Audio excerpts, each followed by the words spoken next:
స్వప్న, కాశీ గురించి తప్ప నువ్వేం మాట్లాడినా వింటాను నాన్న. కాశీ ఎవరు? ఈ ప్రశ్న నువ్వు నన్నే అడుగుతున్నావా? సమాధానం చెప్పలేవా? కాశీ అంటే నేను వద్దనుకున్న నా భర్త. అతని గురించి నేనెందుకు మాట్లాడతాను? నేను నా కూతురు గురించి మాట్లాడాలనుకుంటున్నాను. ఓ తండ్రిగా నీతో నిజాయితీగా మాట్లాడాలనుకుంటున్నాను. నువ్వు అంతే నిజాయితీగా సమాధానం చెప్పాలి. చెప్తాను. దానికంటే ముందు ఆ మెళ్ళో తాలి తీసి పక్కన పెట్టు.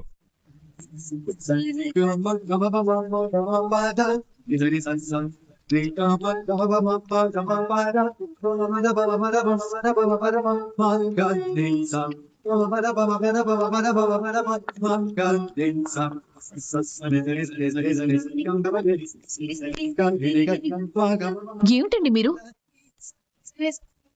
మీరేం మాట్లాడుతున్నారో మీకు అర్థమవుతోందా? నేనొక తండ్రిగా నా కూతురు గురించి మాట్లాడుతున్నాను.